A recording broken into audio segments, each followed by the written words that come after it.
I met a gypsy.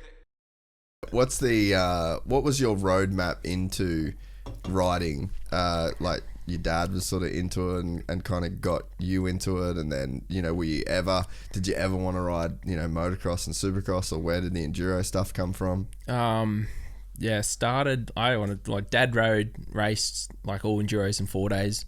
They didn't really have an Australian off-road championship back in the day. It was, so in the 80s he just did the 4 day every year, and then won a couple championships in that, like won a couple of them. And so he had the trophies at home and always talked about the 4 day enduro. Then we'd watch like literally GYPSY or Bomber or a few other dudes like locally, or then whatever races were on, like the 4 day, if it was close to home, we'll go watch it. And we'd have events at our property, and I was just biting at the bit just to go racing and ride and get a bike. I didn't get one until I was 8. Old Santa got it for me, so I was happy about that. What a wedge. Yeah, JR80 started on that. So, and then I didn't start racing until like year 7, so 13.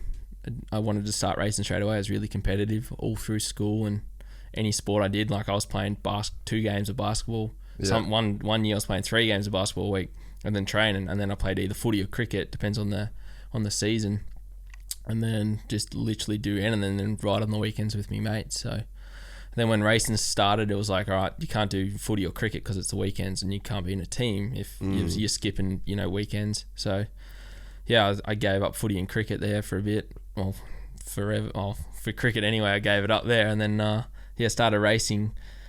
Just literally club days. So I'd do 7-8 races a year, maybe one state round. That was Erica, which was close, or we'd have a junior race at our property. Yeah. And then if I got on the podium at that, it was like wicked. Like, you got to take a trophy back from the state round, and you go, oh yeah, I'm on the top 3 in Victoria. And you're like, that's sick. Yeah. And then that was a big thing. And then it was probably like, my big step was like probably when I was 15. When I went to the 125s. So I jumped off 85s, like never had a new bike. So always was second hand. His dad was just scrapping them off trading posts, just ripping blokes off. So it was pretty funny. We'd literally be on a holiday, and Dad's like, oh, there's a cheap bike just down the road on trading posts. We'll go have a look at it. And you'd go down, I'd literally ride around it, and then you'd be like, oh, what can you just riff them down? What's he asking? Yeah. Like, I think I got my first like 2, what do you mean my first 85? I reckon it was like 2.2. That's how much he paid for it. Like, imagine trying to get like $2,000 now for a bike. What it'd look like? No, not possible. And then he sold that for more than what he paid for it. He just goes, it's like, oh, it's really rattly. Like, oh, it's probably it's going to need a piston. It's probably going to blow up. And it was literally just the exhaust spring rattling on the exhaust. So the dude just fell for it. So classic tight ass apple farmer. So he's pulling that. And then, when I was probably 15, jumping the 125, and then, I don't know, just the bigger bike and bigger wheels and that. And I followed Dad, like, when I was training, and he just teach me through it, be smooth, and then, just ended up winning one of the races. The 3rd round of the Vicks was at our joint, and, like, we had Alex Stevenson at the time, who just did the start of the Australian Off-Road Championships in the junior, like, last year in junior, or second last year in juniors, and he was, like, winning outright. And like smoking it, like top 10 in Australia in some tests, and he was like 14 or 15, and then I just beat him at like my own property, but I was like, had no reference of who he was or what he'd done. And then people went up to Dad and it's like, he's just beating this kid who's like insane. Yeah. And it's just like, yeah, right. He goes, you should take him to the next race. And then literally went to there. Then I was just second to him every race for the rest of the year. Felt like he was just next level. Like, just rode a YZ125, and then I was on. So what was that? 2013? Oh no, 2007. Oh no, 2010 or 9, and I was on my brother's old race bike, which was an 06 American Graffiti 125 KTM. So I was just riffing that around. And raced that all year, and then started in the States the next year, the full championship, same thing, second to him all year. And then went senior in 11 on a 350, and then just only did the Vicks again, and like got 5th in the Vicks because we had Milner, Matty Phillips, Mitch Harper, Alex Stevenson again, the kid that went up, and then then I was 5th.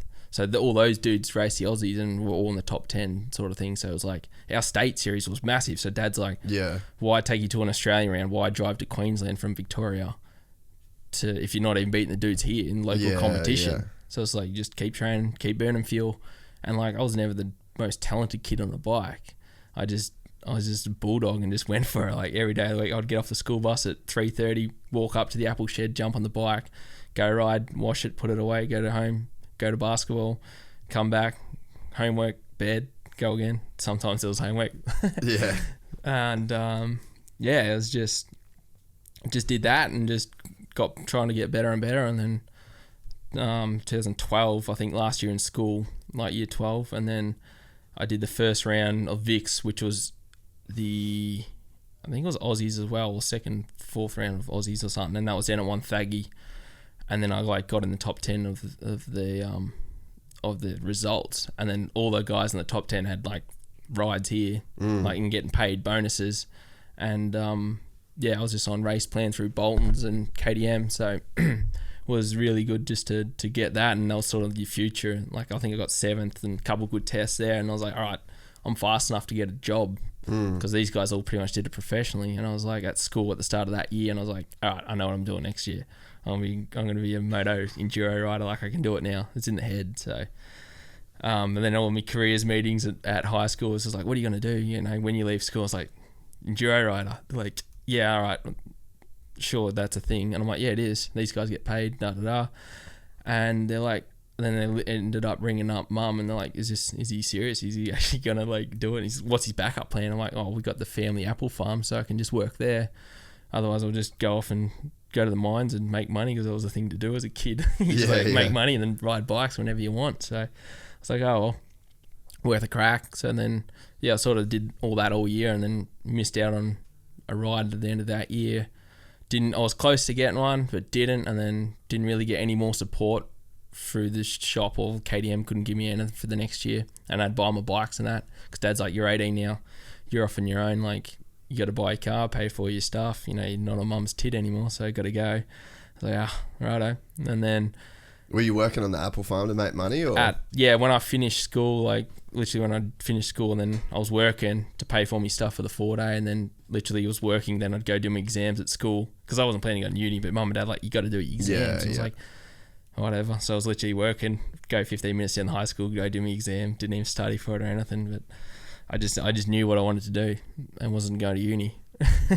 So it was good learning curve, I guess, and it's just cool, because I know my story is different to everyone else's. Everyone just thinks you're a moto kid, you got everything brand new. I was like, nah, you wanted to see some of the gear we ran. I didn't even run like, I ran 2, 3 to 5 different brands at once. I'd run an O'Neill helmet, Scott goggles, No Fear gloves or something gloves, and then I'd be on a Fox shirt, and then Thor pants, and then Alpine Star boots. Yeah. Like that's what I was running at a national event, with bulk just stickers on my helmet, like just whatever, hiding all the scratches or cracks in the helmet. And it was Dad's helmet. And I was wearing Dad's boots still, because all mine are just down to the metal. Like it was insane. And I still got all that gear in the shed at home. It's pretty cool. What do you think about it? Like when you're a kid, when you like you obviously know that you don't have all the same shit as everyone else. Like what was the framing of it in your mind? Everyone's got 6 sticker kits, and I had to make mine out of contact and print off, and then trace it onto the white contact, and we had to get the black contact from, what was it, the news agency, black contact and the white contact, then have to trace out our stickers and put it on our bike the day before the first club day of the year or the state round. We were making our stickers. That's so sick. Did you appreciate the fact, like, because I mean, it sort of can fuck kids up in a way when you don't have the same shit as everyone else. Like it can be a thing that is like kind of like a negative, makes you not want to do it in a way. But then on the flip side, it can actually be something that can fully motivate you to like go and beat the kids that do have all that stuff. It wasn't even that, like, I don't know. I didn't look at any, like I like to look at everyone's bikes. They had sick stickers, sick pipes, and new tires all the time or whatever, flash looking bikes. And I'd just be I'd lucky to get a new tire for the race or whatever and get a couple. But then even for like a quick fuel at a race, Dad just always used the jerry in a funnel. Yeah. And I'm like, Dad, I'm losing like 2 minutes in the pits. He goes, yeah, but he's beating you by 4 minutes. So until you get that gap close enough, then I'll get a quick dump for you. Yeah. And I'm like, it's just annoying because then you don't know what, if you put some pressure on, you don't know what's going to happen. But then, then he sort of maybe started taking a little bit more serious. But I was always a real competitive kid. So, but yeah, looking back, it was, I don't know, it's cool to know where you come from and that side of things coming up. Like obviously growing up on the farm, it was always just wear it down until it's broke. Yeah. And then go get a new bit. So it's like farmer mentality. Yeah. Literally get your money's worth out of everything. Yeah. Oh, you got a pinch in the tube, patch it up. Six patches on the tube until the valve rips, then you get a new one. Yeah. All right. So you get it flat, then riff it out. Yeah, it makes sense, but hey, that's like an old school farmer's mentality. Like that, you know, you're not making that much money. It's like everything cuts into your profits. Yeah. So it was definitely a good growing up, and I'm sure he likes it because he saved a lot of money doing it. Didn't have to buy me 5 bikes for the year. It was only one at the start and get a new one before the next race season. So, so I ended up in that 2013 anyway. I ended up getting a deal with Kawasaki and I got 2 free bikes. So when I was 18, I didn't have to pay for bikes and had all parts for that year. And then, so I ran that, but then struggled a lot because it was a 250 4-stroke and I come off a 300. So 2-stroke. So it was a big change from KTM to that. And then, I just struggled a lot. And that year was, 18, turned 19 and working at the farm, paying for everything. So first round was Queensland. Broke my collarbone at the start of the year. It was like 7 weeks until round 1. So I had 1 week on the new bike, rode it, went to round 1 and then just struggled all year and just had a heap of dramas. And really, like, you're in that age of 18, 19 where it's like you can go clubbing with your mates. You don't have your parents wondering where you are. You can go do whatever. Did you move off the farm? No. Yeah, no, so I didn't. I couldn't afford that. Yeah. So you stayed there. I was working there, so I was like, it's easy. Just wake up at home, down 1K down to the farm. Yeah. Work right after work, and and then travel. I had to pay for it somehow because I knew I still wanted to go racing. So I was like, there's no point going and do an apprenticeship. Yeah. Earn, what was it, $300 a week, $400 first year out, if that, and then to go pay for racing. Yeah, you just can't do it. No, not happening. And your bank account was sitting like, you had a high ace van, you'd like still paying your parents the last couple grand for because I had to borrow, save up, for that.